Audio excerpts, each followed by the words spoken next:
Yes, love's a secret weapon. Yeah! Hi, I'm Donna Loren. And I'm Dr. Adam Gerace. And you are listening to Love's a Secret Weapon podcast.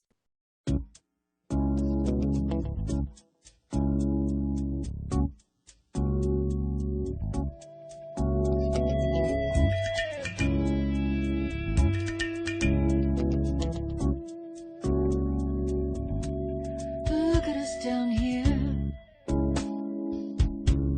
making all this fuss. We know better than that. Only ignorance shall destroy us. Some are out of control. Most of us are wanderers. Which way will we go? Which way will we go? Love it away. Love it away. Love it away. Love it away. Listen to your heart when you are lonely. Listen to the quiet voice inside you. Listen to your heart when you are lonely, telling you which way to go. Should I turn right? Should I turn left? Have all the answers inside you. Should I turn right? Should I turn left? You've all the answers inside.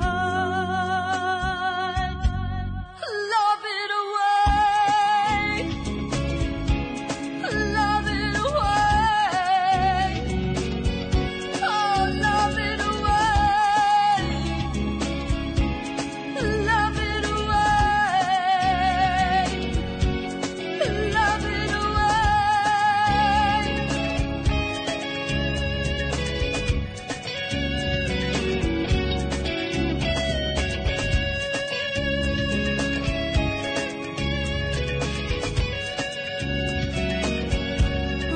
listen to the lump in your throat, tell you something it wants to say.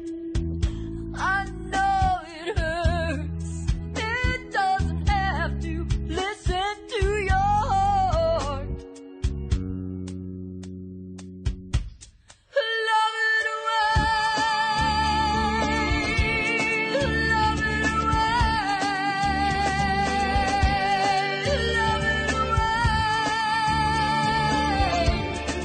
Love it away. Love it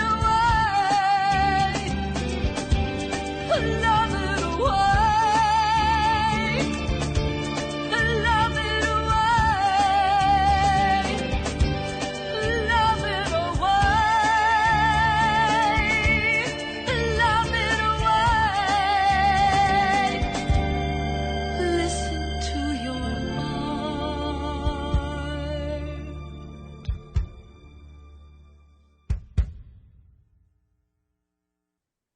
Well, Love's a Secret Weapon podcast listeners, welcome back. And today we're trying something a little bit different. You'll not only be able to hear us, but you'll also be able to see us as we chat with our very special musical guest, Willie Aron. Willie has had a fascinating and diverse career in music, and he's here to speak with us about it all. Willie, welcome to the podcast. Thank you for having me. Happy to be here. Hi, Donna, and hi, Adam. Hi, Willie. It's been a while May with Donna. I love you. I love you too, honey. May I, and I love you, Dr. Adam. And let's make this a love fest. And just for our listeners, this is our first time doing this particular way of communicating. And we hope you all enjoy, seeing as well as listening, and having that extra sensory, experience, and see all of our imperfections, right? Well, we thought with 70 plus episodes, we wanted to try something new. So thank you, Willie, for indulging us in this. But I want to I want to start with how you two know each other before we sort of go back in time to sort of revisit your musical career, Willie. How did you two meet, Donna and Willie? Before we go on, I have this little Chihuahua here, Cooper. That's okay. He needs some special attention, so I'm just petting him as we talk. That's okay. I've got a Lucy who is to the left of me, who is a cavoodle and is also requiring attention, and a chicken stick while we're talking. There you go. So Donna and I met, and correct me, Donna, if I get any of the facts wrong.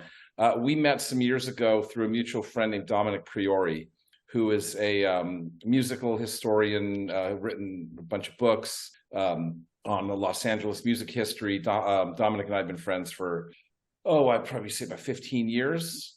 And some years ago, Donna got invited to participate in Tiki Oasis, a big musical festival in San Diego. Mm-hmm. And Dominic asked if I sort of be the music director and put a band together. So I did, and we did a little deep dive into some of Donna's old recordings with David Axelrod and some of the Capitol singles and stuff. And I just felt instantly connected both to Donna and to her husband, Jared. And, it's been a nice, it's been a while since we've connected, but I would say that we've got a very, a pretty instantaneous bond that we had. I think there is kind of, how do you say, sisterhood, brotherhood going on. Absolutely. Here. Absolutely. It was pretty immediate, Dr. Adam, and yes, and besides the musical connection with you and Dom, that I understand how many Dodger games you went to. Oh my God! Yeah, baseball is big. That's a big part of baseball is a big part of the thing that connected Dominic and I, and now it turns out he's been working at Dodger Stadium for the last couple of years. He's been an usher. He's still employed there as an usher the last couple of years, I think. So. Oh, that's amazing. Yeah. So whenever I go, I try to make time to head over to where he's at and say hi. And, that is true passion. Absolutely, yes. Oh my goodness. I can only imagine the next book that he's writing is going to have something to do with not only baseball, but a home run and however many people that are, in his view, and how many good catchers of those peanut bags, when you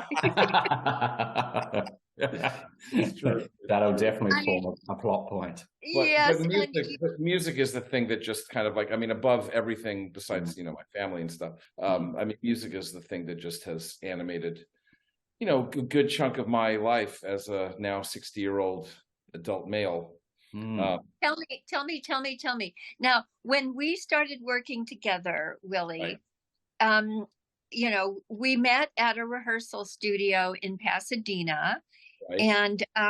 And fortunately, the Tiki Oasis people afforded me the opportunity to have much rehearsal because I hadn't performed a concert in many decades, shall we say. And the reason I was doing it was because of Dom's and my book launch of Pop 60s. And we were going to, turn that into an occasion.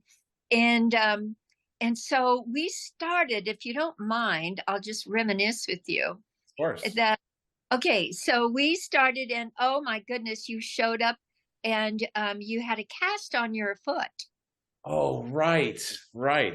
I think was that when I had a heel spur surgery or something? Yes. Yeah. And I hope it was on your left foot because you were driving a long distance. It was on my left foot, yes. Yes, it was. And Willie lives on the west side of Los Angeles, and to come to Pasadena, that was kind of a midpoint for all of us to congregate. But it's you and Dom and I started 4 months previous to the concert. Yes. Beginning the process because I had not really done anything like that in so very long. Yeah. And then we got together a few times, selected the songs. Right. And the other thing is that in all my career, which was, as a young person, I never had a musical director. You were the numero uno And it was like, a lifetime dream of mine to have, associated with a musical director in my career. Whenever I traveled, it's kind of like I had to take on that responsibility as well as performing and rehearse whomever I had to, work with in whatever city or whatever occasion.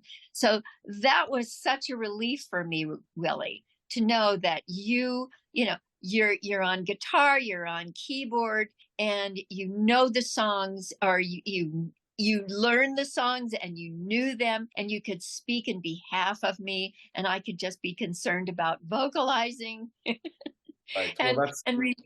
remembering the words, right? That's right.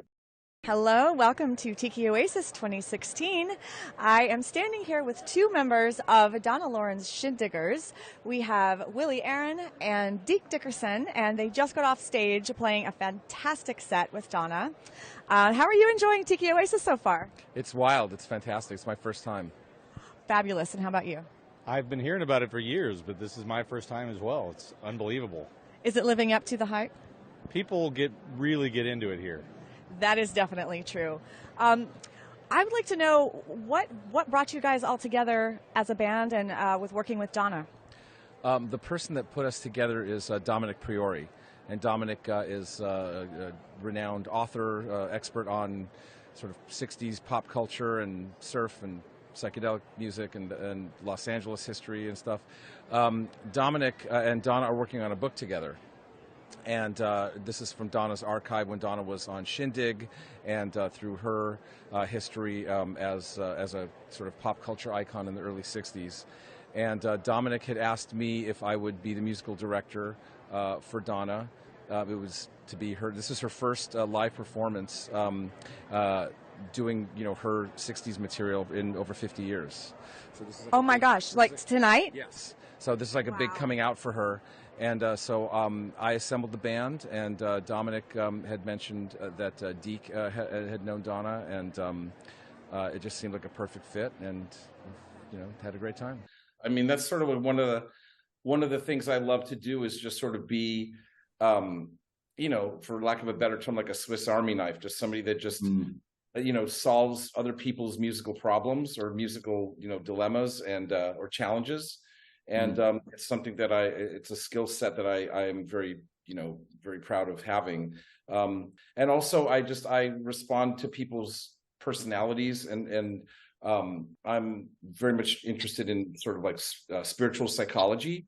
And I think that Donna and I and Jared, I think we just all kind of clicked on an interpersonal level as well as musical level, but just the personalities are very simpatico. And so when that happens, it just makes things really easy and really pleasurable. Thank you so much for bringing that out. I mean, I do think that, between you and Dr. Adam, whom you're just meeting and getting acquainted with, that's the same thing for me. I call it a heart connection. There's a familiarity, even if you've never been together physically in this lifetime, but it's almost instantaneous that that feeling of sounds like you're having a Dr. Pepper.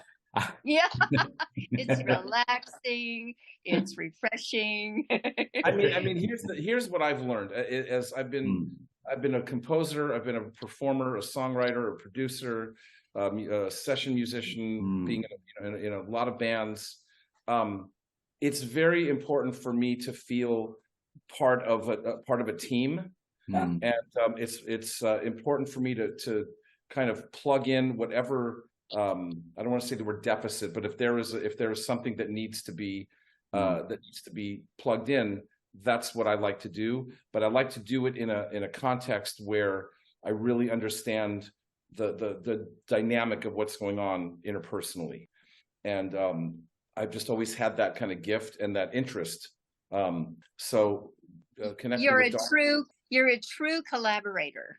Thank you. I mean, I feel that's a strength of mine. And also, I'm now starting to kind of take that one step further.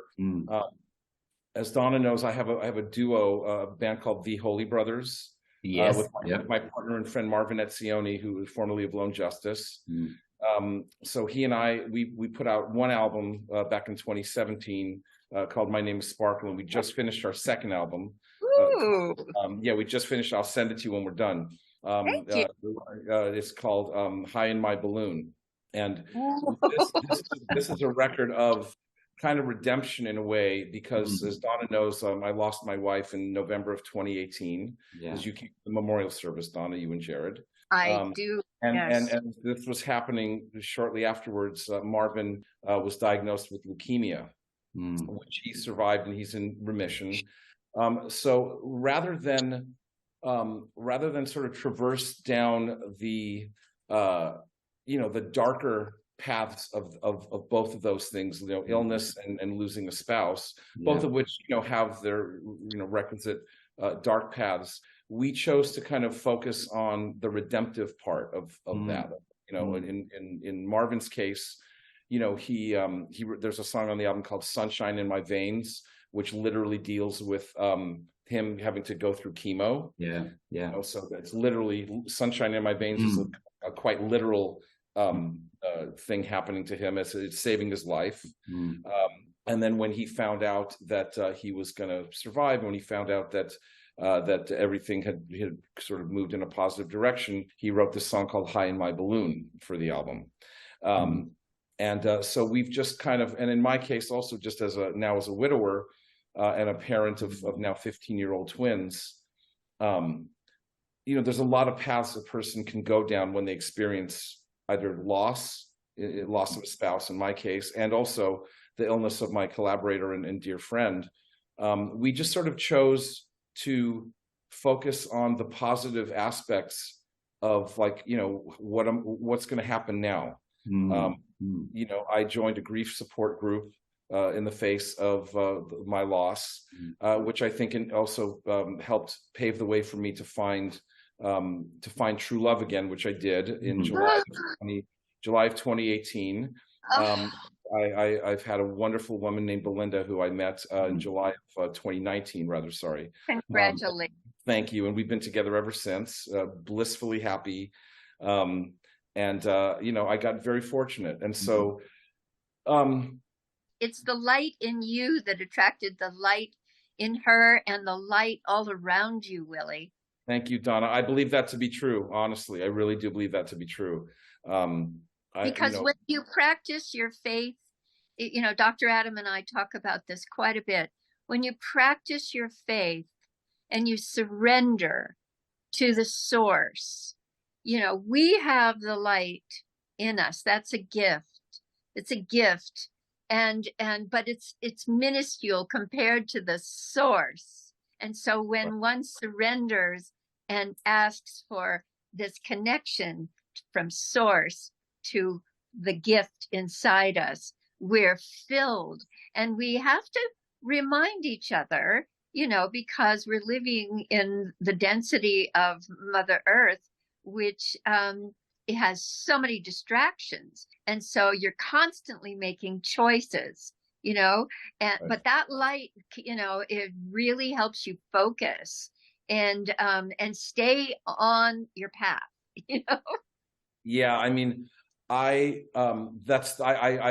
absolutely agree with that. I think to stay connected to whatever, in my case, sort of like a connection to the divine, whatever one calls that. If you call it source, I just call it sort of something that supersedes what is on this plane. I definitely am a believer in something that is beyond, the physical realm. And so my connection to that has helped me to sort of stay engaged and interested and still passionate about music. Music is just one of those gifts that I think transcends like mere rational thought. I mean, there's no real rational explanation for music, right? Or for the arts. There's no, if you were to kind of take a survey of like, what is a physical need? Well, we don't need it necessarily on a physical level to survive, like we need food and water, right? Yet, throughout the millennia, we seem to not be able to survive without music. We seem to not be able to survive as a species without some connection to the creative arts. It's I a think frequency. The Sunday morning gospel goes good with the soul. Dum, dum, dum, dum, there's blues, folk, and country, and rock like a rolling stone. Dum, dum, dum, the world can come together as one if everybody under the sun adds some music to your day.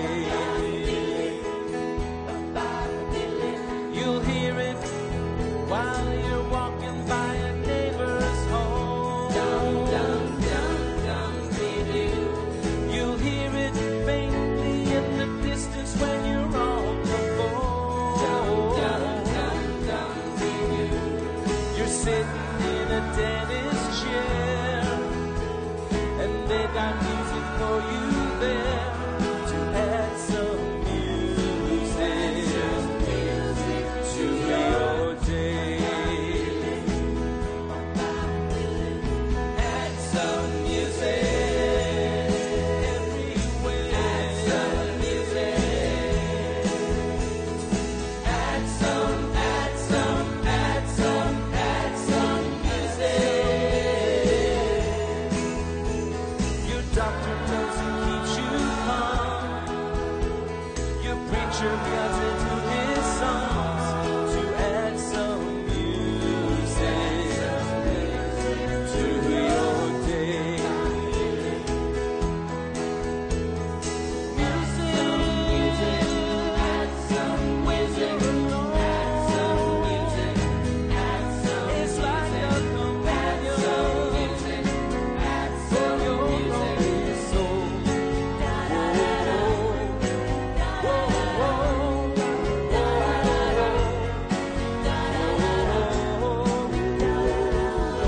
When day is over, I close my tired eyes.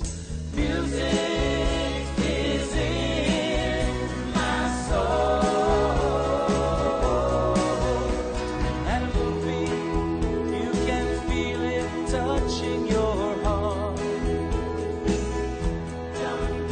And on every day of the summertime, you'll hear children chasing ice cream cars. They're playing on your wedding day. There must be about a million ways to add some music to your day. Add some music to your day. Add some music Add some music to your day. Add some music. Oh, add some music to your day. Add some music.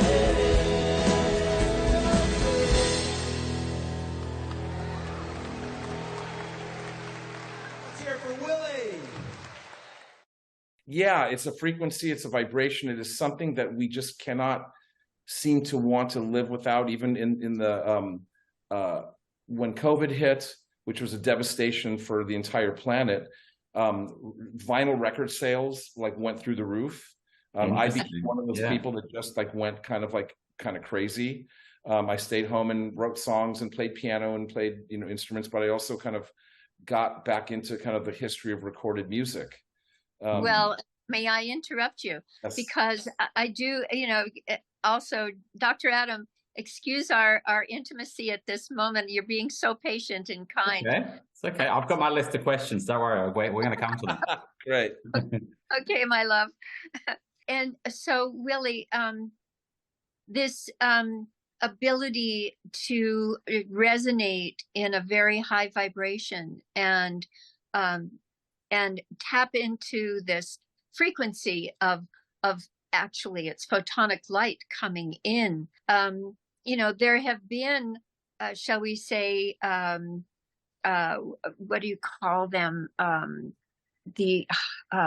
Wait a minute, there was a movie, the highest intelligence, the highest frequency of avatars that connect with, let's say, an old soul. For instance, little Mozart, when he's 3 or 4 years old, and every note he writes, it has absolutely, no correction whatsoever, and he's able to hear 350 pieces, 100 in the orchestra, 250 in a chorus. And, he's called a genius, but I really think that he's tapped into the frequency of the source, or whatever God, goddess, all that is, the universe, the galaxies. Yeah. And yes. And so, the great conductor in the sky, is really the master of how our blood flows, how our heart beats. Not to call in my son, who is a drummer, but right. Recently I went to a concert that he was in. He was playing with Beck, and I don't really go to concerts anymore, but because it's my son, fortunately, I did. Right. And I swear it felt like he was setting the heartbeat in this huge crowd of either 20,000 people, and you could feel it. It's not just the physical, but like you say, it transcends the heart and the soul and the connection of the infinite. And that's why music is so vitally important. Where is that? Come on, 2-time pills and a microphone. Where is that? I got 2-time pills and a microphone. Where is that? I got 2-time pills and a microphone. Where is that? 2-time pills and a microphone.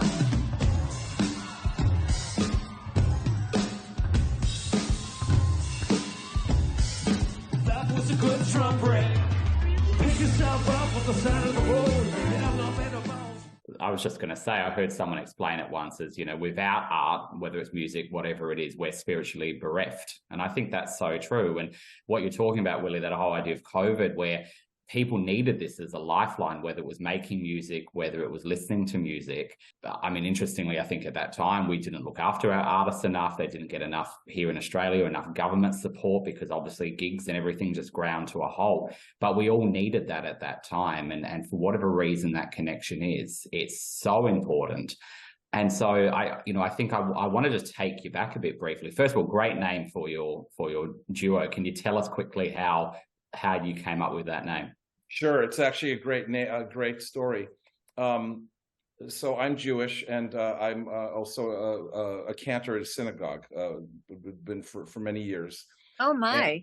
And, and the rabbi Mordecai Finley is like a second father to me. He and his wife Meirav, and Leonard Cohen was also a member of this synagogue for the last 10 years of his life. So I got to be very close with Leonard. And one day during services, and this is going to sound hyperbolic, but I'm going to call Rabbi Finley sort of like the John Coltrane or Miles Davis of rabbis. Well, wait a minute. With Finley sounds like he's from Ireland. Well, his father was by birth an Irish Catholic who converted to Judaism, and his mother was an English Jewish woman. So his he became a rabbi, and he is for the only way I can describe it is he's just an absolute brilliant mind who delves mostly with spiritual psychology. He's not a lot of modern religion is sort of like either politically focused or environmentally focused, and those are all valid and welcome. But in Rabbi Finley's case, it's more about like sort of the soul and dealing with spiritual psychology, which is what I think attracted Leonard to him. And they were very close the last 10 years of Leonard's life. So anyways, one day during services, both Rabbi Finley and Leonard saw Marvin and I decked in our suits and our fedoras. And I'm trying to remember whether it was Rabbi Finley or Leonard, but one of them said, "It's the Holy Brothers." So Marvin and I looked at each other. I go, I think we need to start a band together. So we dubbed ourselves the Holy Brothers, but instead of the, we added an extra E, because there were already a bunch of other bands called the Holy Brothers, and we didn't want to be like typecast as like a religious group or a gospel band. We just wanted to kind of tap into something though that sort of went beyond the ephemeral. You know what I mean? And Marvin's songs are very deep and very much kind of tapped into that tapestry of, that thing that happens when two people, and we've been close since 1978 when I was a 15-year-old at Fairfax High, and he was working at the record store across the street, Aron's Records, and we met and we sort of formed a bond then. But there's a thing that people have when they sing together. When I think of like the Everly Brothers, when I think of the early Beatles stuff, or those things that are, or gospel groups or country duos like the Louvin Brothers, that thing that very elemental thing when two people sing together.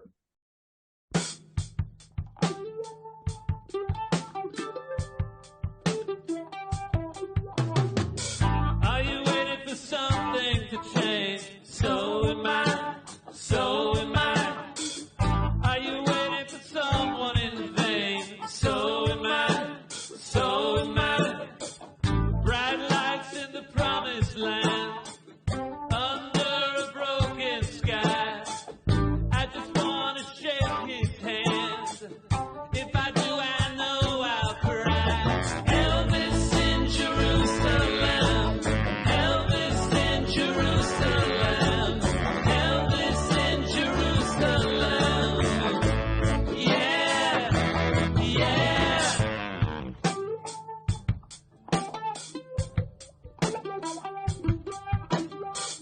Are you waiting by the broken wall? So am I. So am I. Are you waiting for the king to call? So am I. So am I. I just want to see his smile, just like a little boy. Walk a hallelujah mile, just to hear his voice. Elvis in Jerusalem. Elvis in Jerusalem. Elvis in Jerusalem. Yeah, yeah. Between the stones, place your prayer. Out of the blue, out of thin air. This is home, this is where.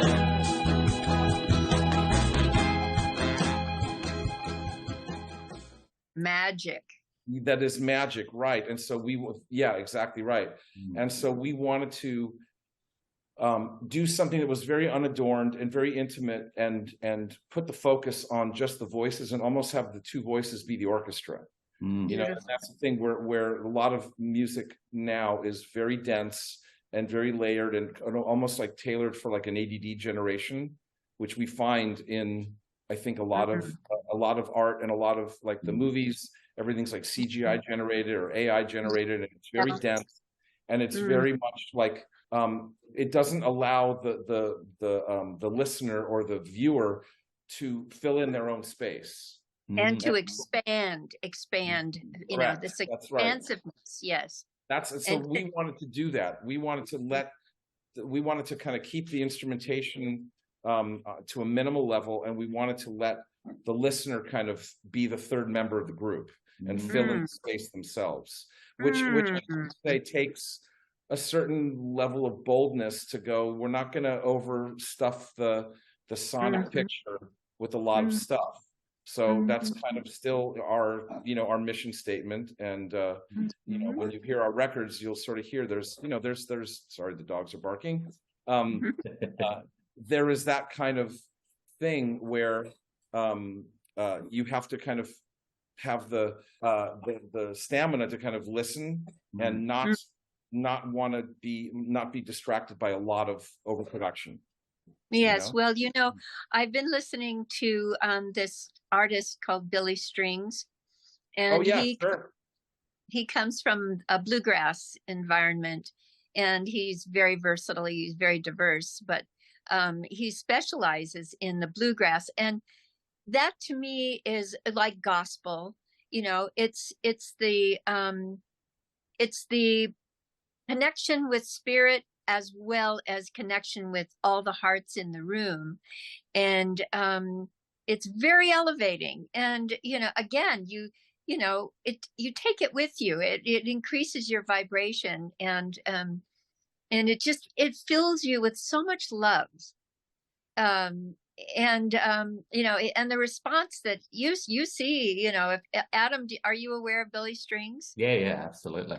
Yeah. Okay, so I mean, he's just a phenomenon. I started watching him, and he was like performing on porches, and with maybe 20 people on a lawn, lawn chairs, and now he's playing stadiums, and I'm so happy because he has an audience that's so down to earth and so honest and genuine. So they love the authenticity. And I think that's what you're talking about, Willie. Yes, Donna, exactly right. Yeah. I mean, that's a very loaded word for me, because there's a lot of people that try really hard I think too hard to be authentic. But when you're really authentic, you don't have to announce it. And a guy like Billy Strings, I think really, he just brings it. And I love the idea that people can pretty much tell when they're being snowed and when they're being delivered the goods. When skies are gloomy and you're covered in frost, Daisy, red daisy, I fear my soul is lost. Daisy, red daisy, roll on the hill, sunshine falling on the petals so fine.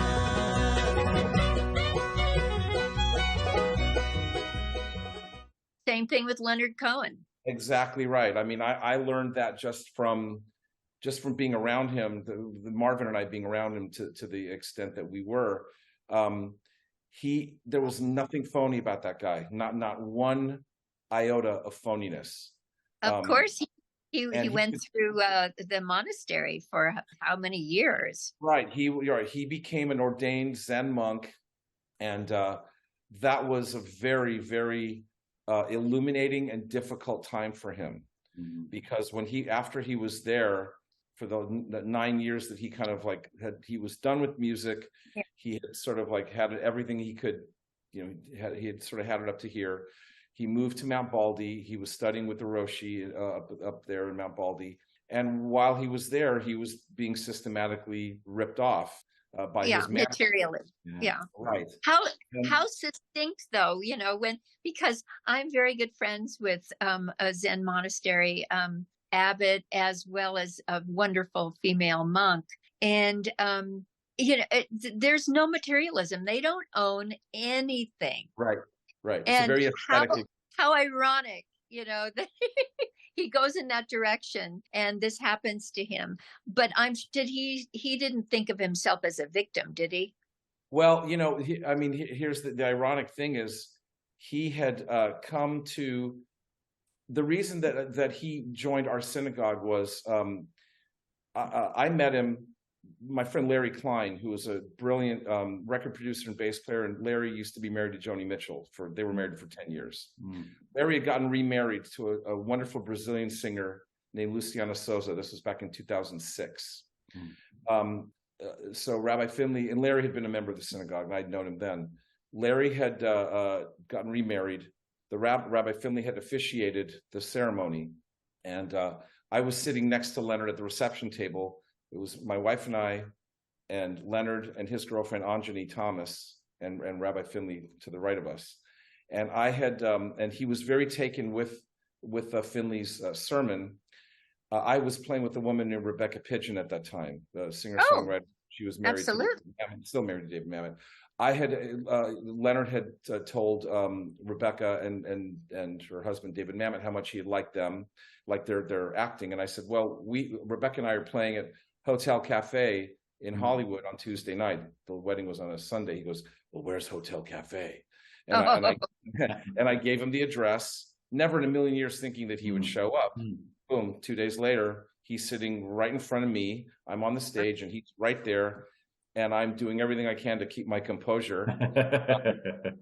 But he loved the show, and he had started coming to services pretty much on a regular basis every Saturday for, anytime he was in town.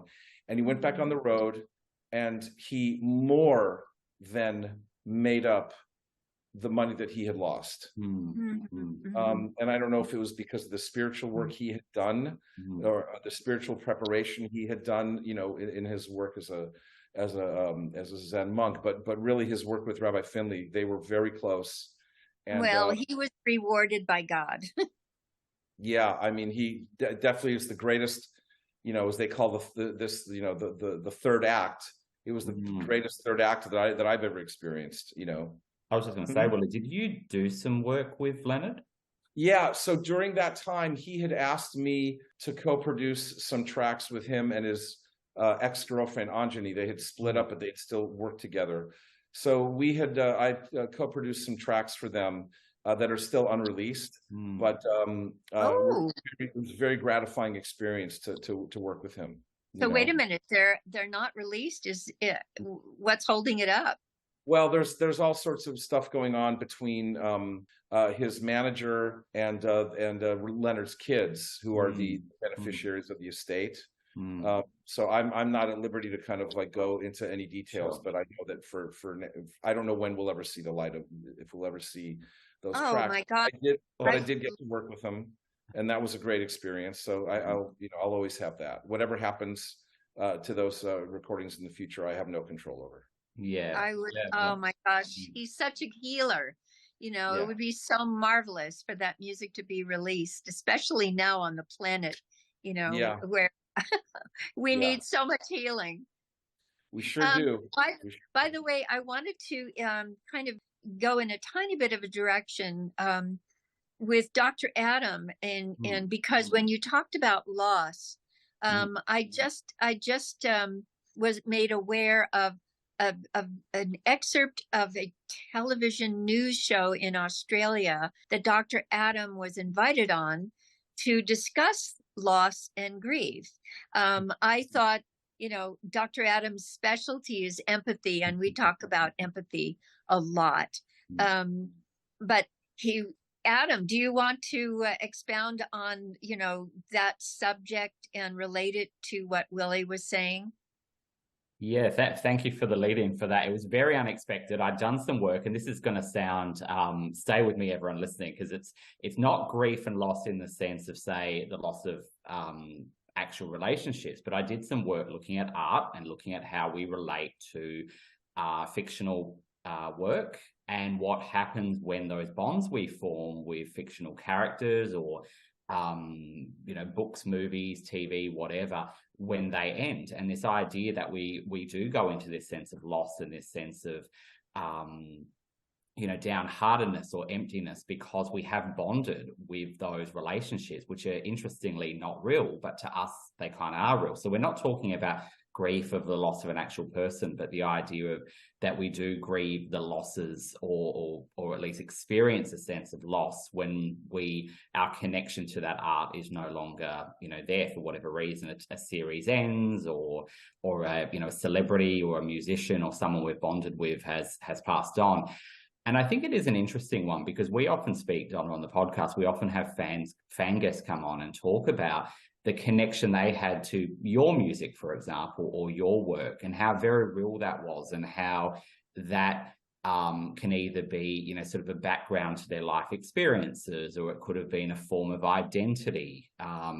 you know, it obviously gave them a whole range of positive emotions. So this idea that we do connect with these fictional worlds, or these worlds that we don't necessarily have that reciprocity of a real relationship. And so what happens, you know, when it ends? And I'm sure you probably find that, Willie, in your music and your work, you have that connection to an audience, and they take that with them. And you don't always know what that might be. You have that connection in the moment, but they'll take that with them, and that will continue and be an important part of their life. Yeah, I think that's really true. I think that one thing that I've always held as a axiom is you never talk down to your audience. You never, you know, you have to have reverence for the connective act between audience and performer. And I think that we have grown up, you know, let's say since the 50s, since like the rock music and roll music phenomenon, you know, onwards from, let's say, 1955 on to the present, there's been like an ebb and flow between the connection between performer and audience member. And I think there was a period where the audience could not possibly relate to what the performer was doing, either because it was either too technically complex, or it was beyond the comprehension of a person going, there's no possible way I could hope to do what this person does. Whereas like if you go to a club, or you go to let's say to a performance, like an intimate, you know, performance setting, like Marvin and I just played at a place in West Hills, California, in the Valley, called the Guitar Merchant, and we played to about 35-40 people. It was packed, and we had, if I may say so, we kind of had them at every breath, every moment. And we played at the Calgary Folk Festival in 2017 to like 10,000 people, and it's sort of a charge to be able to play for that many people, but I wouldn't say it's necessarily better than connecting with like 30 or 40 people that really are there to hear what you're doing and to experience what you're doing. So I know I'm speaking for Marvin too.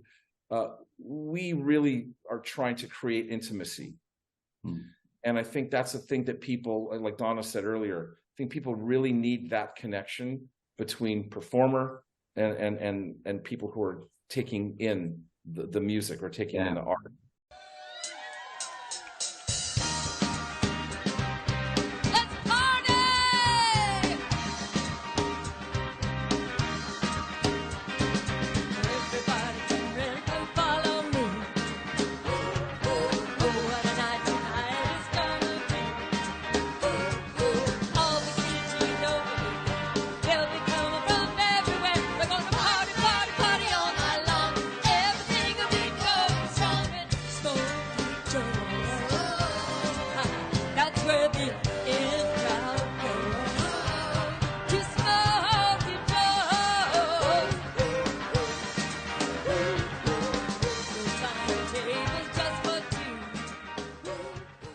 You know, and I really like to, I hate to, to sort of like democratize the field, where it's not like I'm the exalted performer and you're the patron. There's something about that kind of rings false to me, especially now. Like Donna, you were saying earlier, like we need this more than ever, you know, and I really believe that. Symbiosis. Yes, exactly right. And so I feel like it's kind of my mission as a whatever context I'm in. I also play in this band called The Third Mind, which is Dave Alvin, my dear friend Dave Alvin from the Blasters, my friend Victor Krummenacher from Camper Van Beethoven, a guy named Michael Jerome, David Immergluck from Counting Crows. We've they brought me in for their second album, and we're going up to San Francisco this weekend to play something called Hardly Strictly Bluegrass, which is a big free festival that they do. And I wouldn't be surprised that Billy Strings has played this festival in the past. But we'll be sharing the stage with Ricky Lee Jones, with Emmylou Harris, with a bunch of different performers. It's a free festival at Golden Gate Park in San Francisco. They're expecting like 150,000 people over the 3 days. Wow. But that's the other challenge. Again, intimacy.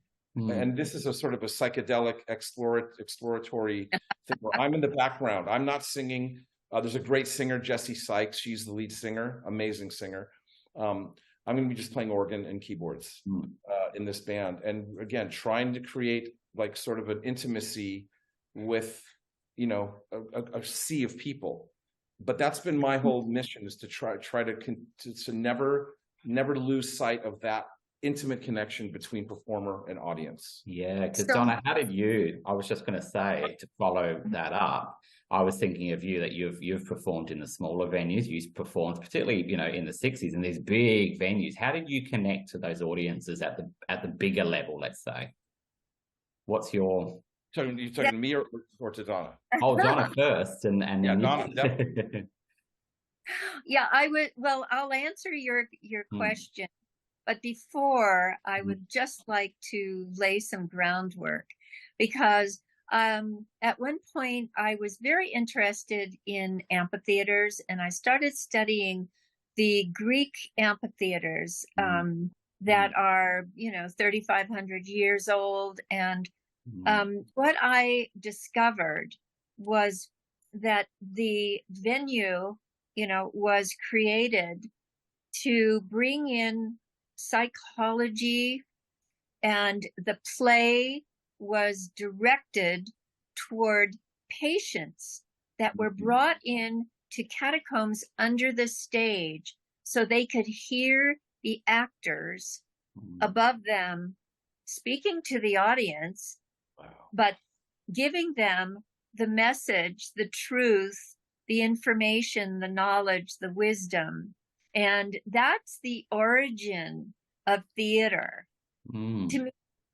And so, you know, my whole experience of performing is connecting, you know, eye to eye, you know, being able to select, you know, well, sometimes a light, you know, kind of obscures your vision, but when you find a set of eyes out there that you connect with, and, you know, and I would, as a small child, I would find someone directly in front of me. I would find someone to the right and to the left of me, and I would direct my connection that way. And I don't know, you know, if someone in the very back, you know, received the same message, but yeah, that's how I felt. It was like, yes, it's intimacy, but it's that, you know, you create this, like, okay, intimacy is one-on-one. I think the best performers for me are the ones that make you feel like they're performing right to you. Yeah. You know? And there's a spark, there's an ember, you know, that lights a flame inside you and keeps that flame burning. Oh, that's the way. That's the way it goes. The more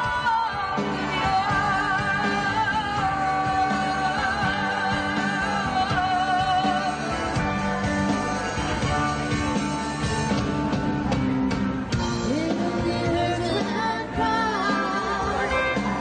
It only hurts when I cry.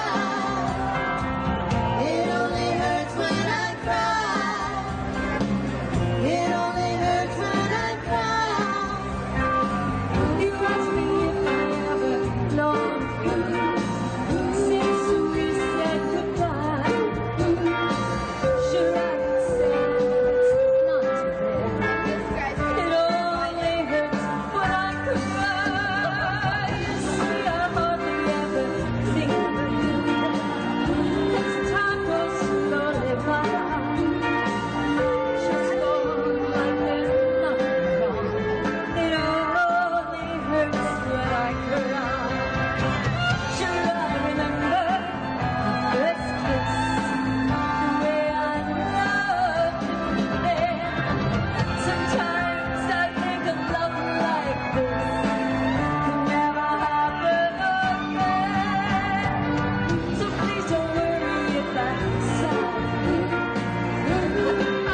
somehow I'm hungry for a burnt weenie.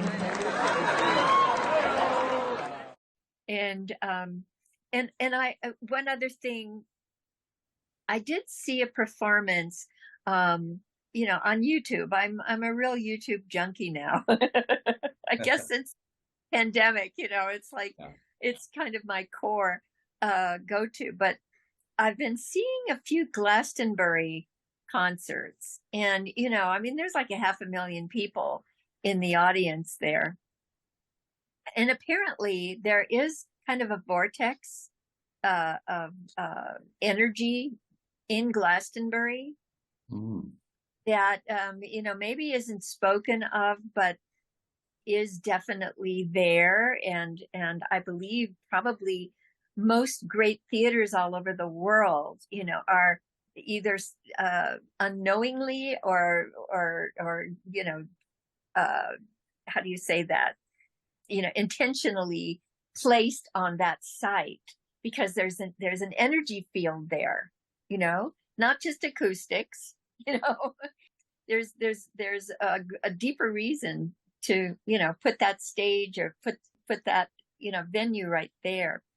Anyway, what I noticed is I was watching Jack White, who was performing not that long ago. I think it was his last European tour, and he started singing one of his songs at the end of the concert, and as he was leaving the stage, everyone in the audience started chanting the song that he was singing. And as he departed the stage, they kept chanting it and chanting it. And it's almost like, what do you call that when you have the image, when you're not there, but you can project an image? Do you know what I'm talking about? In terms of him leaving it there as he was gone, but because he had. Well, yes, but even like when Elvis passed, he was gone, and they projected an image of him, a hologram. Oh, a hologram, right. Right. Right, a hologram. Sorry, delay, but it's almost a holographic experience. When that person that has projected that energy to all of these people, even when he's physically gone, that his energy is still there, and it keeps, it's I can just say it's a loving energy that the audience just doesn't want to let go of. And so they just repeat it and repeat it and repeat it. And I think it's so wonderful. You see performers all the time. The greatest satisfaction is when an audience sings along with you. And when Will and I were at Tiki Oasis, we chose some songs. When we came to Shakin' All Over, which I did on Shindig, remember, Willie? Everyone knew that song, and they sang along, and I was just delighted. It's like you just want to jump up and down for joy.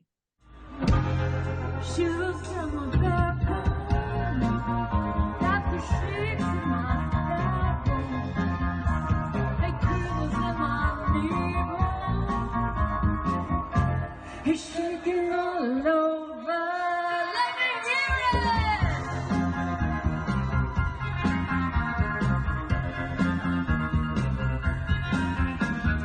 Just the way you say goodnight to me brings a feeling on inside of me. Quivers down my back.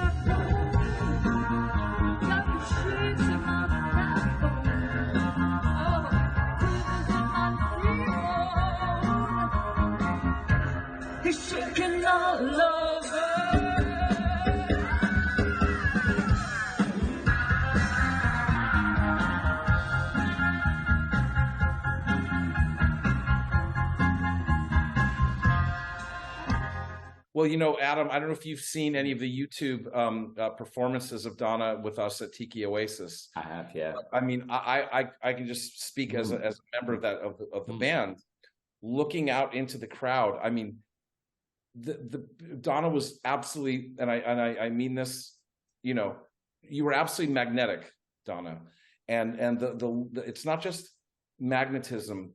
I mean, people were just hanging on. I could see all the way into the back, and there were I would say, I don't know, 1,000 people, 1,500. I don't even know what the number was, but the audience was packed.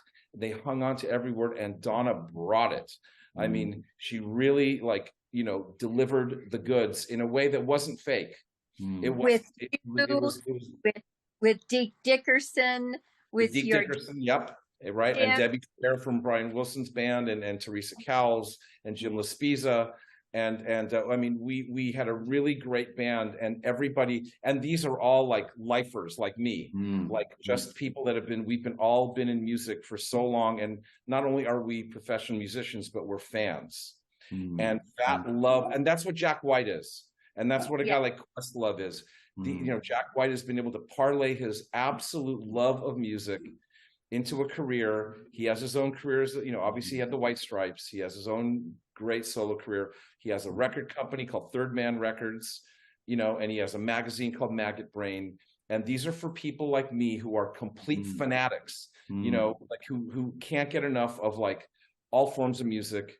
And Questlove, who also is just a music collector, fanatic. He had his, he made his career in the Roots. Then he's, now he's a producer. And if you saw Summer of Soul, either of you? That absolutely. I mean, for our listeners, please look that up, because Summer of Soul. Now that was in tandem, same time as Woodstock, right? And I know 50,000 people assembled for six weekends in a row, right? 300,000 people in total, not one incident. That's right. Nothing, no police intervention. It was a completely civil, gathering with, you name the artist. My gosh, Sly Stone, Nina Simone, Stevie Wonder, Gladys Knight and the Pips, the Fifth Dimension. Every time I see the Fifth Dimension doing Aquarius in that setting, I promise you, I've seen it 3 times. I bawl my eyes out every time, because of, you lived that time period. But for me, I think about like the promise of that dream of togetherness, of racial togetherness, of cultural togetherness. And obviously, we're now unfortunately, we're more polarized now than we ever were, I think. Let me just, I'm trying to intercept again, please. Sorry, go on. Okay, we have entered the age of Aquarius for real. I hope you're right. This has definitely, that was a precursor, obviously, because, somebody like an Andrew Lloyd Webber, they have the, insight, foresight, whatever, and, to write such, innovative and futuristic music. But we physically are entering the age of Aquarius, which will be our next epoch. And with the Aquarian energy exactly representing we are all one, including every little detail of Mother Nature, that no one is separate, not humans. We're from the earth. We came from the earth. We return to the earth. And of course, our connection with heaven. But just, that consciousness, and as you say, Willie, the reverence, for all life, and letting go. And by the way, it's kind of like oil and water, and I'm not being, trite in saying this, because this is very serious right now. A lot of us are facing a lot of darkness. You just went through it.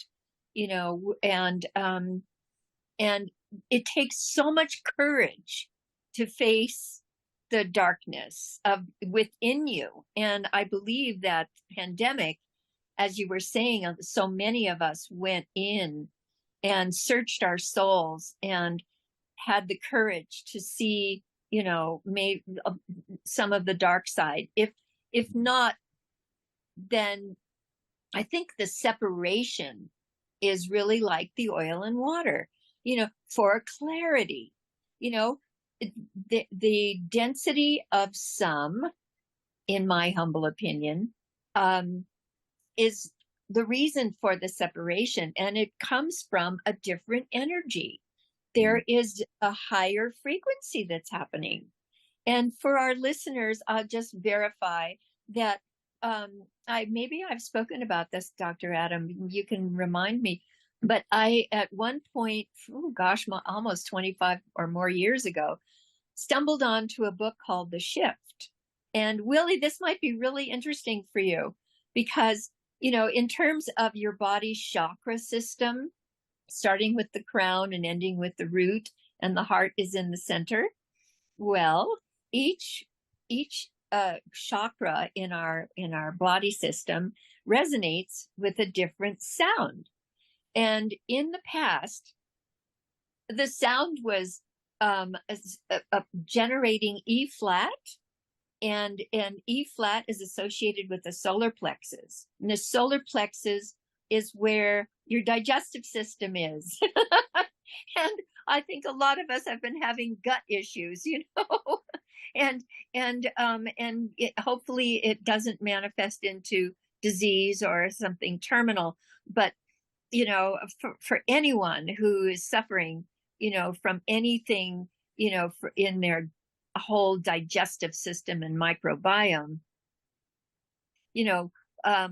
that is the energy we are evolving out of, according to what I've been exposed to in this knowledge, in this information. And the energy we are rising into is F sharp. And F sharp relates to your heart. And so I think, and it's ironic, I've written a few songs, and like one of the first songs that I wrote probably 30 years ago or more, no, more than that, gosh, long time ago, happened to be in the key of F sharp, because I think, that's how I came in. What do you think? Did you come in from heart energy, Adam? And Willie, did you come in from heart energy, or do you think intellectual, or maybe a combination? Ooh, that's an interesting one. You go first, Willie. Well, I've got to think about this. I can tell you that I am a very, I think energetically, I'm an emotional person. I'm a feeling person. The heart.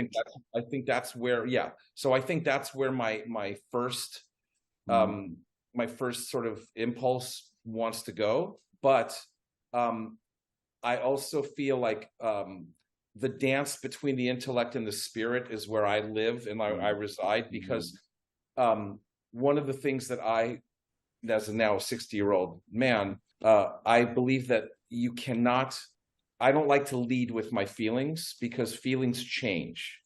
If you act on, let's say anger or resentment is like your first impulse. You can reframe if you base your life just on the story that your emotions tell you. I think it's a very dangerous place potentially dangerous place to wind up.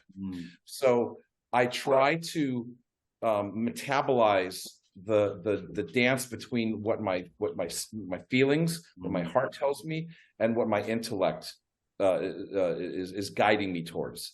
So there's a set of principles that I think we need to, if we're sort of like elevated beings, the way Donna is sort of like described, that we're kind of like, if we're entering into this Aquarian age that you're talking about, I think if we refine the dance that we do between the intellect and the spirit, I think that's the place where, for me, I'm just speaking for myself, that's where I do my best work, not only artistically, but as a person.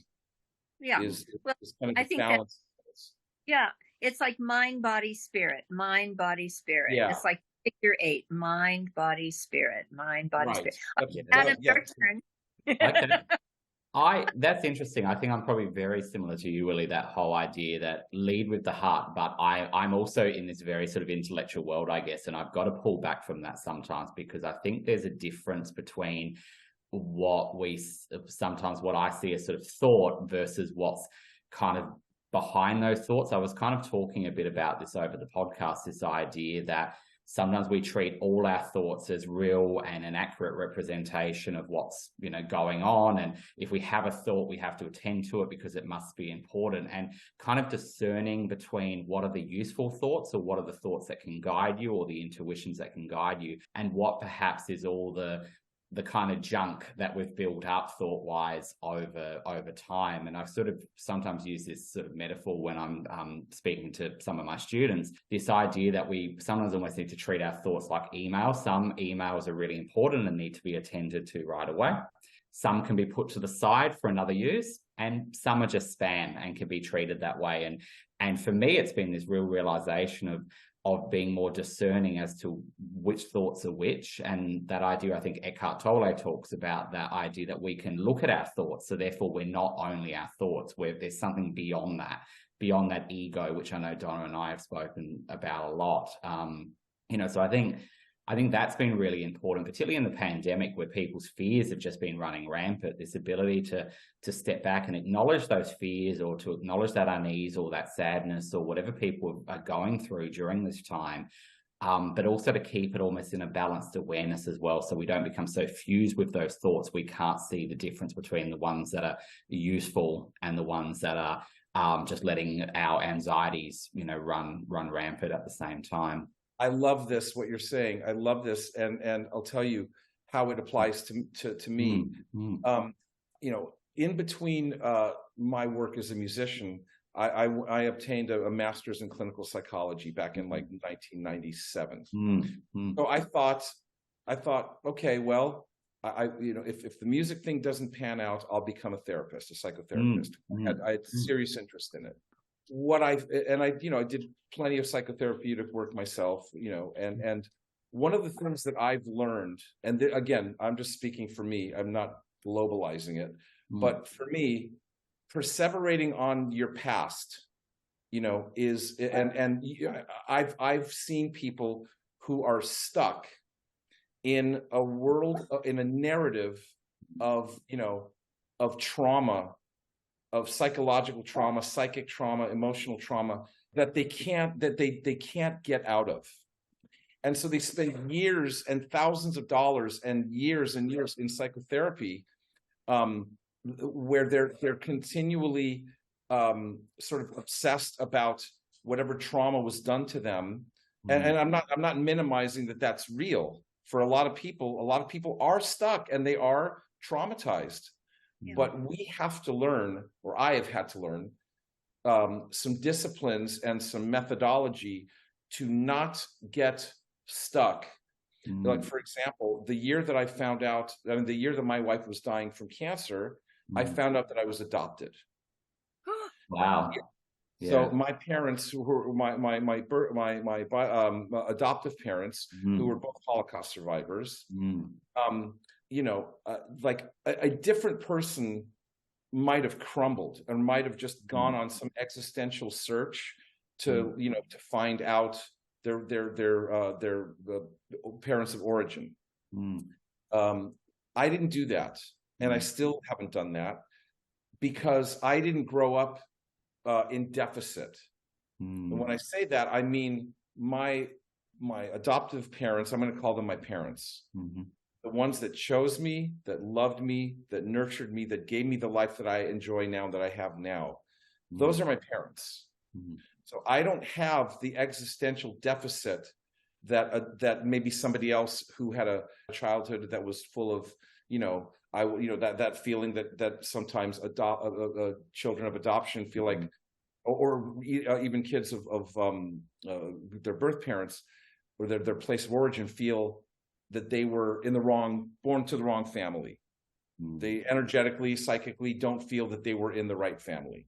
And so when sometimes they go on an existential search to find their birth parents. And sometimes that's a very healing search that ends with some sort of, I hate to use the word closure, but for all intents and purposes, let's say that that's what they find. I didn't have that need. I didn't have that deficit. I felt, and I still feel like the parents that that chose me and nurtured and took me, those are my parents. And so I don't have that kind of angst. You know what I mean? Like, so I think that there are, and again, a different person who is going through both, triggers or traumas at the same time. I might have fallen into like a very dark depression. I might have felt a loss of self, a sense of alienation. I didn't feel any of those things because I have done a lot of inner work and a lot of disciplined attention to like strengthening my soul, for lack of a better term, and tapping your divine feminine energy. Right, Donna. Right. That's I think that's so interesting what you say, that you had done that work even before, and I think it's something that we're hopefully seeing more and more, but we haven't always seen in the past. It's this idea that something comes up, something terrible comes up, and we have to fix it. We don't always focus on building those resources before something happens, because let's say mental unwellness, for example, we used to consider this idea that you're either mentally unwell on one end of the continuum and then mentally healthy on the other end of the continuum. And the way we consider it now is not that case. You can have sort of mental unwellness on one continuum by itself, from low to high or whatever you want to call it, and then mental health on another continuum. And so someone could have, say, no mental unwellness or mental illness, but not be mentally well or mentally healthy because they haven't built those resources. Or someone who does experience a period of mental unwellness can still have high levels of well-being on that other continuum. And because we often focus on fixing a deficit or something that's wrong, or wait till something breaks to try to fix it, rather than building in people these resources in the beginning, so that when you are faced with those, in many cases, like you said, life-altering moments, the illness of your wife, and finding out this big piece of news. And Donna, I'm going to let you come in a minute, because you both, whether you're aware of it or not, both share that experience there. But, building those resources so when these things do come up, we can have some form of resilience, for want of a better term.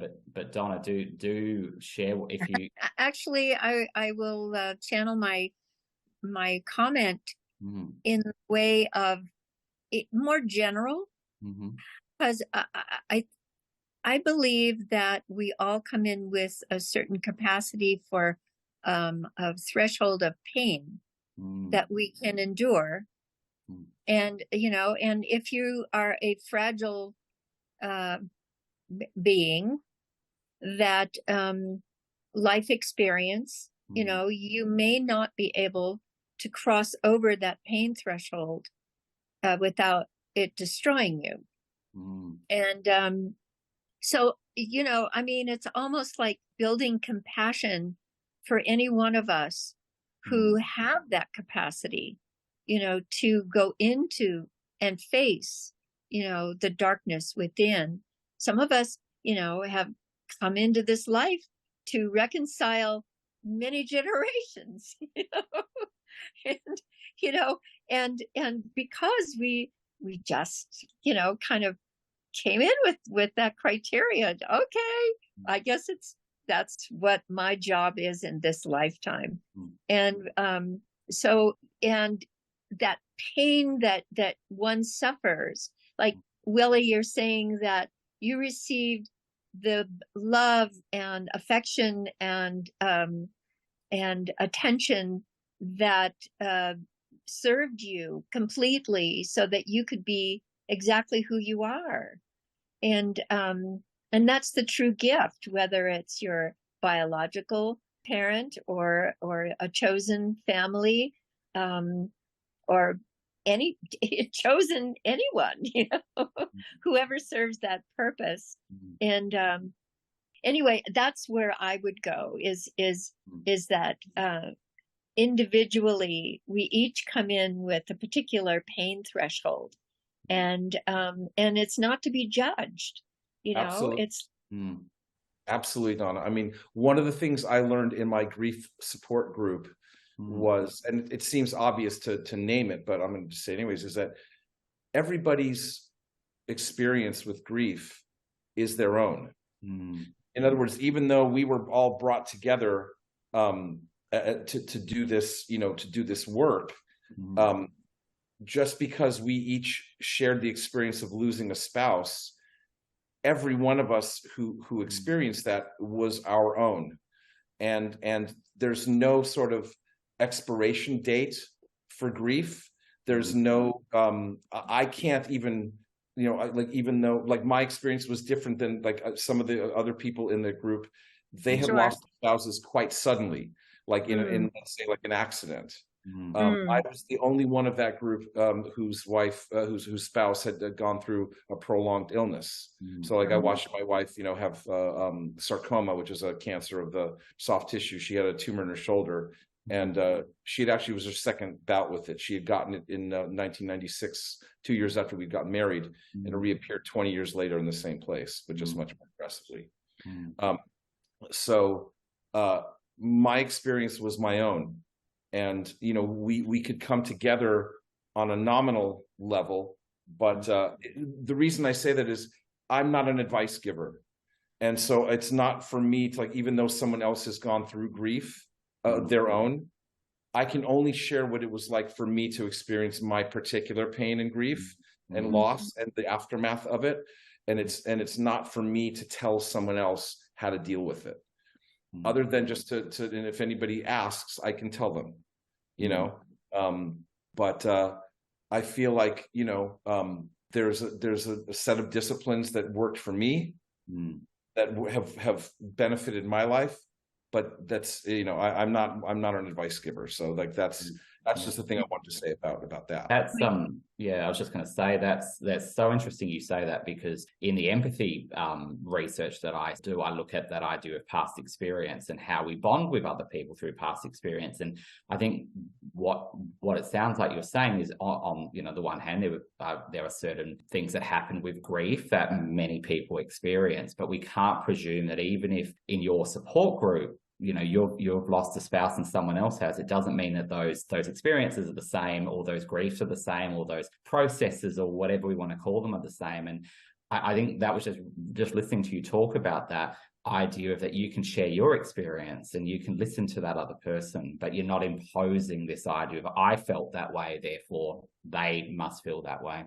Correct. And so I remember when I first announced to the group, I met my companion Belinda 8 months after my wife died.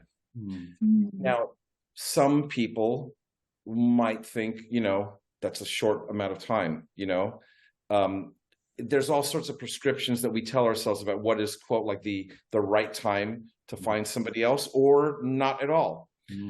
So when I announced it to the group, everybody was supportive, very supportive, except for one woman. She lost her husband of 35 years, and she was still just right in the middle of it, right in the throes, and the pain was just devastating for her. And she said, quite angrily to me, she goes, I don't approve. I'm just letting you know, I don't approve of this. And, and how are your children going to deal with this? And it strikes me as very selfish. And so I said in as compassionate a tone as I could muster, I said, I'm not going to mention her name and betray her confidentiality, but I said to her, if you continue, if you're welcome to deal with your grief in whatever way you see fit, and I'm not going to judge it. I ask the same from you. That the way I've chosen to try to find a companion, and I found in my case the absolute ideal companion. I could not be happier. We're very much in love, and Belinda and I are a very strong unit, the two of us, and my kids love her, and we are, she lives with us, and we're very happy together. I said to this woman, I'm going to choose to pursue this, whether with all due respect, whether you approve of it or not. And so that was that was the path that I went on. And, I don't know whether she ever accepted it or not. And I frankly didn't care. You accepted her and had the grace to not react, to her, and and just be as kind and loving as you possibly could under the circumstances. That's right. That's right. As you said, if someone is stuck, how much energy do you want to invest? It's, oh man, it is so true. And it's almost like, well, okay, so I think what you're getting at, of what I'm sensing, is it's almost like an infection, because negative energy is like, it's infectious, and it's that idea that misery loves company. It's a cliche, but it's true. I find that I the older I get, the less tolerance I have for that kind of negativity, and so I just basically. Okay. That is perfectly okay. It is perfectly okay, because we are co-creating a world that we choose to live in.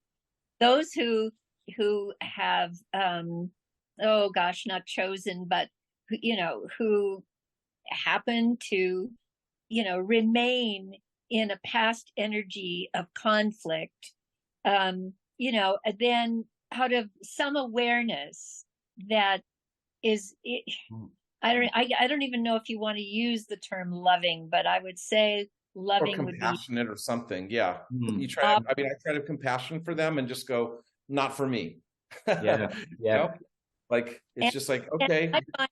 I find that, just a tiny glance in your eyes, once you cultivate this intuition, your intuitive sense of energy, where, like you were saying, discernment and just the idea and compassion gives you that strength, the inner strength to realize where to put your energy. And so just a tiny bit of love coming out of your eye to acknowledge and recognize, that this being has gone as far as they can go at this moment. But you can still give them just that little blink of love, and then go about your way, so that you can take the light and rather than an infection, have this love fest, like we're having now. And I have to say that both of you men have in the background of, this botanical background that you have. Botanical background and dogs as well. You are the flowers in my garden, and I thank both of you. And I'm so pleased that we have this special time together. It underscores the love that we share. Beautiful. We really appreciate this, because I think we've spoken about music, and I do want to talk a bit more about your music, Willie, but we're also speaking about a lot of topics that we mention in the podcast regularly. This idea that when you're talking about compassion or acceptance, that often we think of, compassion or empathy as bonding with people. But a really important part of that is having compassion for yourself. And I think when we have compassion for ourselves, some of those boundaries are almost between people, where you can take on or listen to what they have to say, but you don't have to take that on, because we have this differentiation between ourselves and other people. So on the one hand, compassion or empathy bonds us. But if we're also self-compassionate or self-reflective into how we tick and what we value and what we believe, we don't have to take those things on or see them more as that person's opinion or that person's experience. We have a healthier boundary, I think, rather than bleeding into that. I love that. Doctor, very good. Write me a prescription for that one. We love it. It's and just to circle back, and I hope this is a smooth segue, but I'm quite interested in this because you're talking about your parents and that acceptance there. From a young age, you decided, from what I've read, you kind of gravitated to music quite early. How did that come about, and how were your parents involved in that, and how did that start to lead you into, let's say, your first band in the late 70s and early 80s? So I had started taking piano lessons when I was 6 or 7, 1969 or 70, when I was 6 years old. And I have an older brother, and he was more interested in sports. So he didn't have my brother Simon. He was just like sort of not interested in, I'm not saying he wasn't interested in music, but it just wasn't, he didn't have the aptitude for it. I kind of took to it right away. So I had piano lessons. I had an amazing piano teacher named Professor Michael Quinte. He was an Italian immigrant. And he taught me about music, about classical music.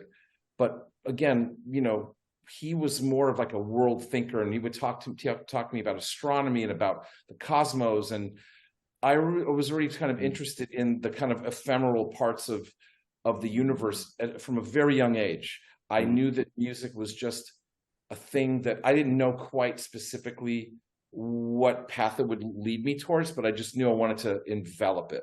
I wanted to be a part of it. So I remember I studied classical piano from 6 till about 13, 14.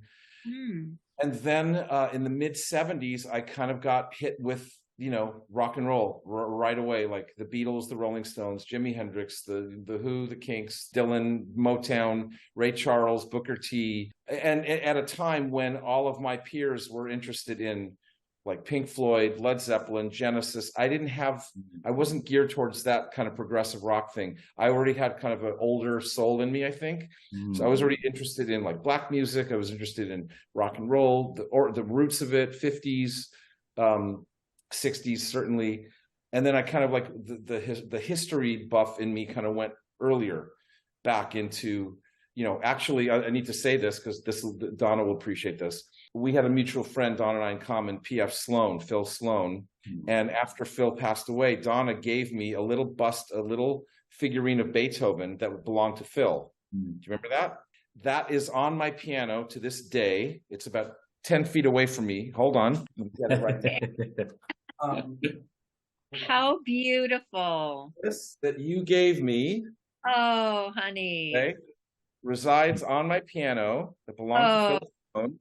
And my son Eli plays piano now, and so he looks at it when he plays every day. This is the one here. This little bust of Beethoven. Beethoven was my first musical icon as a 7, 8-year-old. I read every book on Beethoven. I played every sonata. And Phil and I bonded over Beethoven. As you know, Phil's last work was a sort of a tribute to Beethoven. I don't know if I ever shared this with you, but I'm going to share it with the world. Because the last 2 weeks of Phil's life, Jared, who was like his brother, and I spent that time with him his last days. And it was in November, early November. And I really wanted to give him a sense of holiday. And we knew that, time was running out. So I made like a mock turkey kind of, Thanksgiving dinner. I wanted the house to smell like holiday and but very, very simple. And after we had our meal, I asked him, if we could listen to some music, what would he like? And he said, well, let's listen to, my last work. And so he put on the CD of Beethoven, and that he experienced for 18 years of the last years of his life was the energy of channeling Beethoven. Right. Now, he was sitting in his favorite chair. He had a leather chair by a window, and he used to hold court in that chair.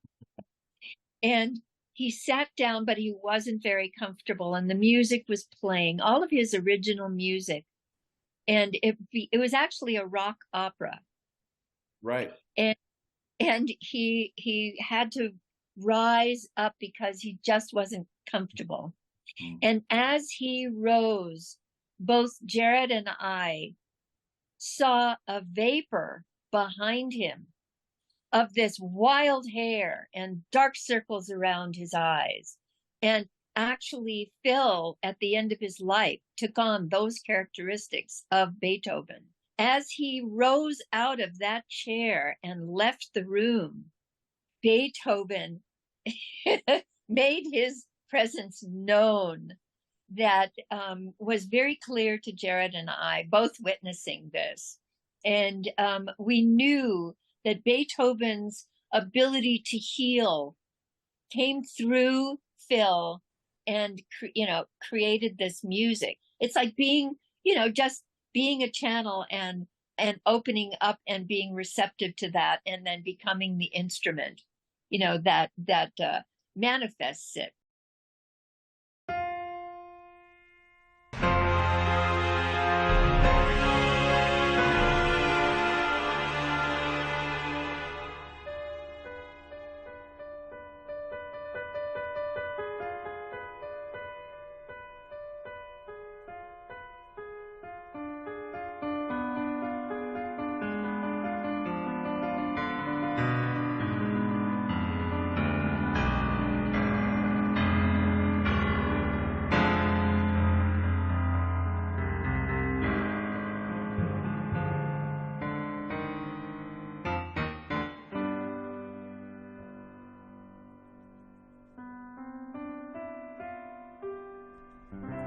Leonard was saying, isn't my Beethoven a delight? But I alone know his secrets, the dark secrets of his life. It's like one hand holds a candle, the other holds a knife. Oh yes it does. Tonight I'll use one or the other, and my shame in the name of love. This I know, I know, I know I will, I know I will, I swear it. In moonlight dreams I'll dance with you, through time and time won't care if I do my finger exercise or linger in its sweet surprise, and then do it over again. And once Phil passed away, I've forgotten exactly, maybe it was coinciding, but in the Fukushima nuclear, there was a hurricane? Yeah, it was a hurricane, right? That came to shore and disrupted the nuclear energy plant in Fukushima. Tsunami that you're talking about, yeah. Yeah, tsunami. And, it required the entire Fukushima county or, community to evacuate. And I saw on the news, there were hundreds of thousands of people out on the street with very glum looking expressions on their faces. And then there was a tower close by, and there was a man with a big ghetto blaster climbing up this tower, getting to the top, and he started blasting Beethoven's Ninth. And you could see the expressions on the people below. It turned into smiles. It was so transformative. And then I found out that the people in Japan hold Beethoven's Ninth as their premier healing music. I believe it.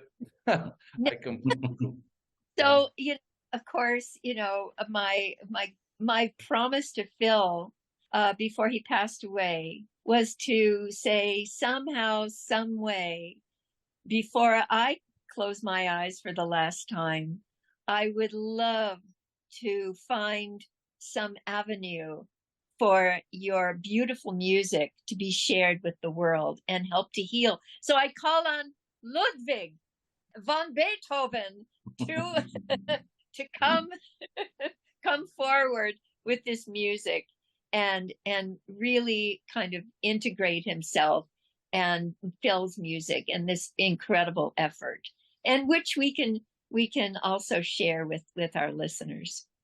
Be awesome. And I mean, like I said, this is just a part of my daily life. This, you know, this little bust of the Phil's that you gave me, Donna, at his memorial service. I'm so happy. Yeah. So that's so lovely. And your children are starting to play music as well. They are indeed. They are indeed. Yeah. So Adam, you were asking me about the whole. You were asking me about my connection to music earlier. Yeah. I guess, yeah. So Beethoven was the original inspiration for me as a young pianist. And then I got into rock and roll, and then I joined a bunch of bands. I had a band called The Balancing Act from 1983 to 89 on IRS Records. And then I became a session musician. I toured and played with a bunch of different people, a lot of prominent singer-songwriters. Then I became a film and television composer for about 25 years. And then I, you know, after my wife passed away, I just sort of decided to kind of throw myself back into live performance and being a producer. I just produced a really amazing record by my very best friend. He goes by the name of Todd Lawrence, but his nom de plume in the singer-songwriter world is Milo Binder. So he produced a record. He made a record in 1990, just self-titled Milo Binder. And then I just produced his second album called The Unspeakable Milo Binder.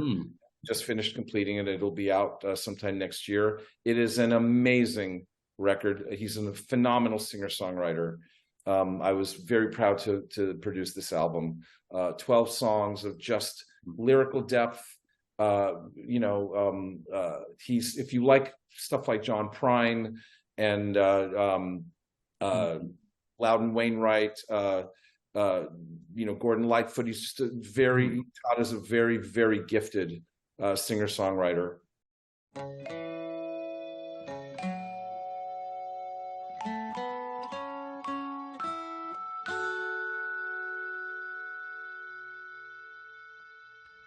I know something about you you don't know about yourself. I've been with you forever, like a book upon your shelf, like a ship inside your bottle, like an apple in your tree, like the day after tomorrow. Follow me. Follow the voice that takes you far from here. Follow the sound that keeps ringing in your ear. Beyond these walls, it's your life that calls out to be. Follow me.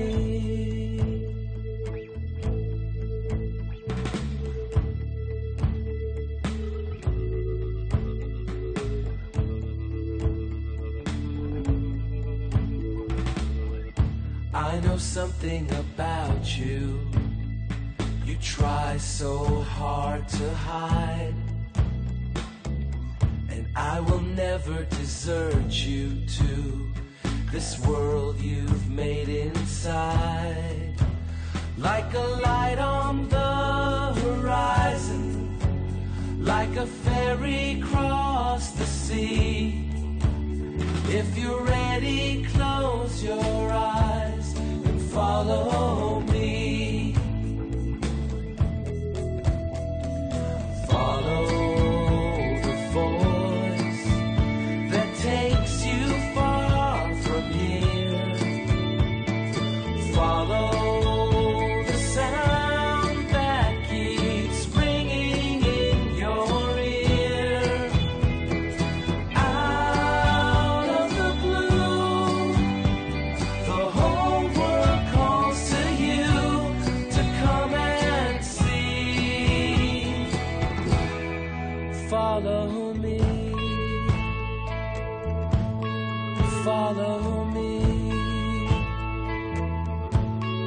Follow me, follow me.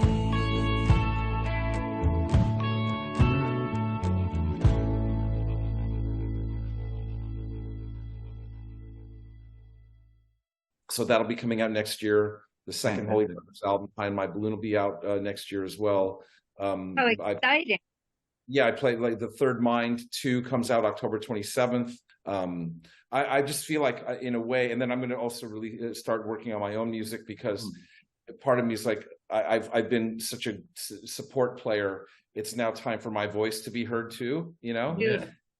So I feel like I'm kind of operating on, in a weird sort of way, like just on, like at 60 going on 61, I sort of feel like I'm hitting an artistic peak. I love it. And I thank you. And I feel like I'm just, part of it is just staying engaged and staying, you know, passionate and focused, and also having to do that and this beautiful relationship I'm in with my love, Belinda, and also my 2 kids, getting them through high school, my twins, my 15-year-olds. You know, I'm just, whatever's happened to me in my life, you know, whatever tragedy and hardships I've endured, I approach this life with gratitude. I approach this life with passion, with purpose, with light, and just wanting to just make a difference. So that's what I'm going to do. Fantastic. Because when you you covered a span, because you've done so much, and there's so many different things. I want to go back to the balancing act, just Yes. sort of, because you were a bit of a, I guess, an underground band. You had 3 albums, but you toured quite extensively, or you toured a lot during the 80s. Yeah, because that was the way for what they later called either like alternative rock or indie rock. Back in the 80s, they called it college rock. Because the only real loyal audiences were college kids. And this was during the time of like REM and the Replacements and, you know, that sort of thing. So we found really, you know, I would say a small but devoted audience to what we did. Peter Case, a very good friend of mine, he produced our first album. Yeah. And the late, great Andy Gill from Gang of Four produced our last album. So we were already kind of like attached to kind of like what we felt was like the vanguard of interesting, you know, musicians. I always kind of veered towards whatever the mainstream was. I kind of went not the opposite way, but, you know, a little bit kind of off the beaten path.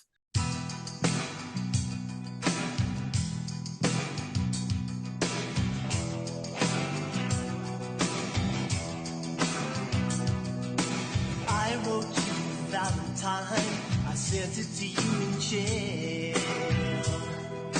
1 or 2 days late, no crying. Valentine's lost in the mail. Valentine's lost in the mail.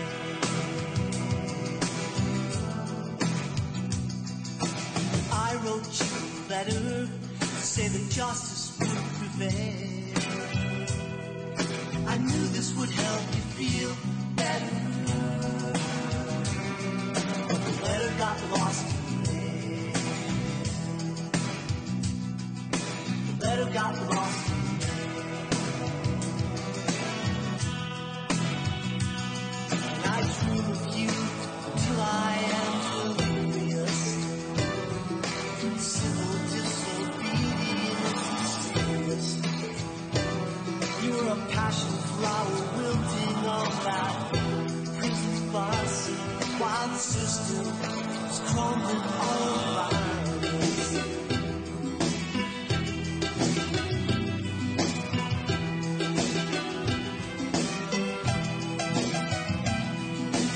I wrote you a letter to say I love you without fail. I've just been, you know, lucky to have worked with a lot of, I think, really interesting singer-songwriters, and song is the thing that animates me the most. I gravitate towards working with great songwriters. My partner Marvin Etzioni, is a master songwriter. Todd Lawrence, Milo Binder, the guy that I just produced, is a master songwriter. I've worked with people, like I said, besides Leonard, Ricky Lee Jones, Victoria Williams, Sid Straw, Dave Alvin, Steve Wynn from the Dream Syndicate, Love, I play with them. sometimes the band Love that Arthur Lee had formed. I've worked with I don't know, Van Dyke Park's a very close friend of mine. Yep, I love him. He's been like a mentor to me too. He was the one who really kind of encouraged me to become a film and TV composer. He said that beautiful brogue of his goes, Willie, you don't want to be on the road in your 50s and 60s. If you want a life of dignity, but dadgummit, you better find a way you can do it, and have a life of dignity and be a film and TV composer, and it'll pay off the dividends for you. And he was right. Van Dyke. I mean, and here you are actually coming into a whole new phase. Absolutely. No, I feel it. And I play with a great band out of Santa Barbara called the Tearaways. They're a bunch of Santa Barbara guys. The drummer is Clem Burke from Blondie. We're going on tour in England in November, December. I just found out that we've got a couple of dates at Abbey Road Studios booked in our off days. Recording there. Yeah. So yeah, I just feel kind of like I've entered into my own, in a weird sort of peak, at age 60, and I think it's sort of like the culmination of my life experience in a way. You are a crusader for love. Amen, sister. That's exactly right. I feel that way. I really do. And you do children's music as well? I did kids. Yes, I've been a children's artist. I've got a Grammy nomination for producing a kids record for my friend Peter Himmelman, a wonderful singer-songwriter whose father-in-law happens to be Bob Dylan. But I also am a children's educator. I write children's music and develop curriculum for preschools around Los Angeles, around Southern California. Polka dot, dot, dot, polka dot, dot. Blue sky, red sky, cold and hot. Rainbow, rainbow after the rain. Work the soil and tend the grain. Run and run and run in place. Spin around and hide your face. Jump up, then you stop. Lean on back, but please don't drop. Do-do-do-do-do-do-do.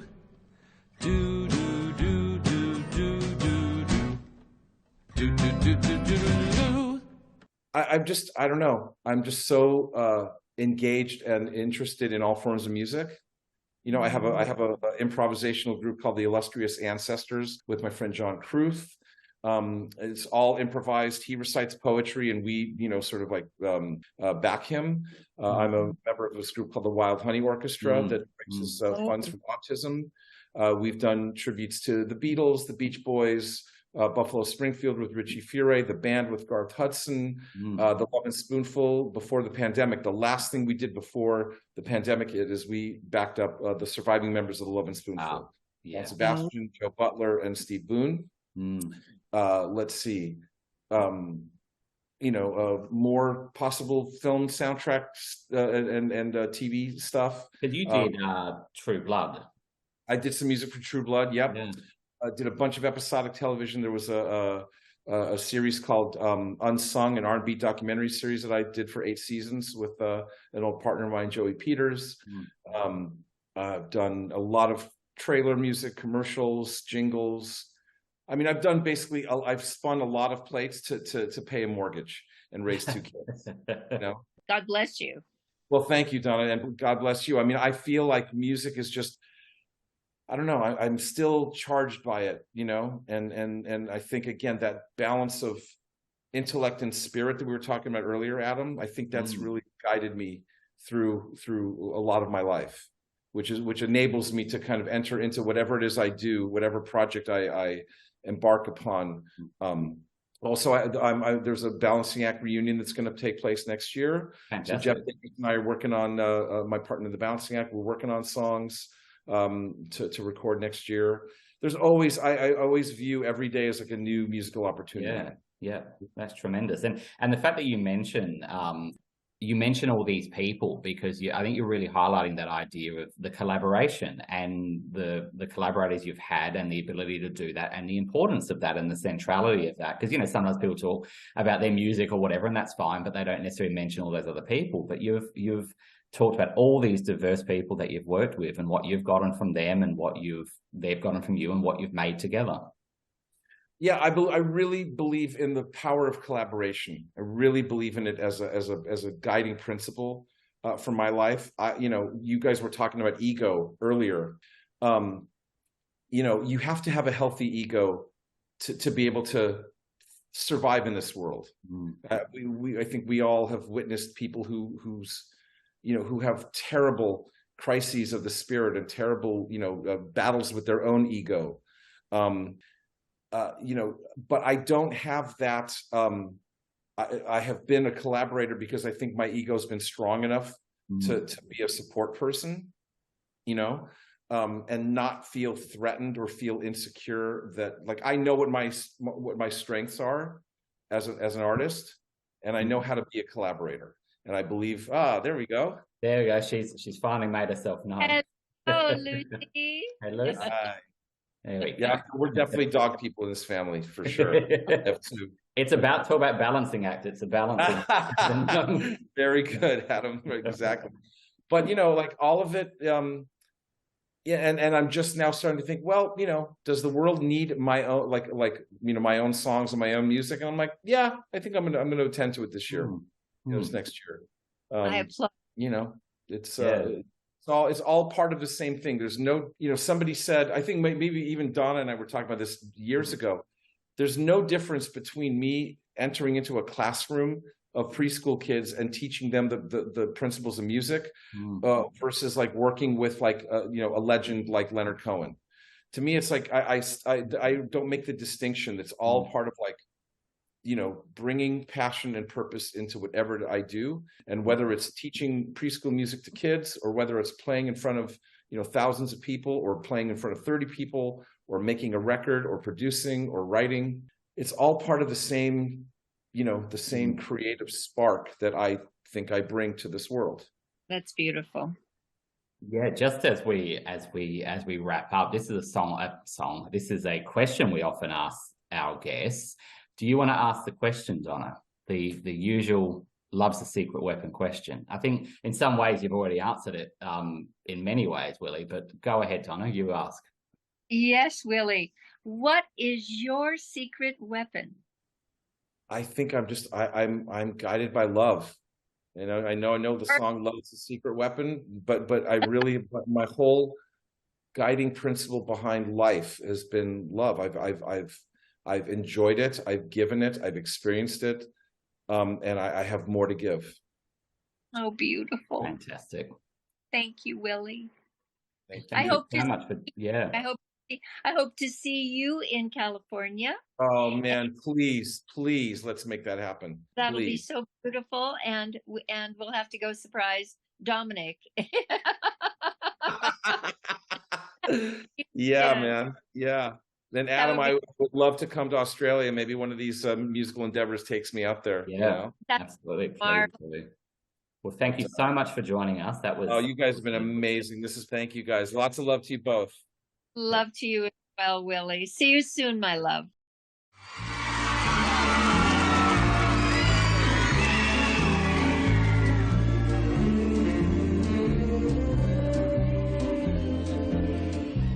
Last night we met, and I dream of you yet, with the wind and the rain in your hair. I held you tight as you whispered with the wind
Yes, love.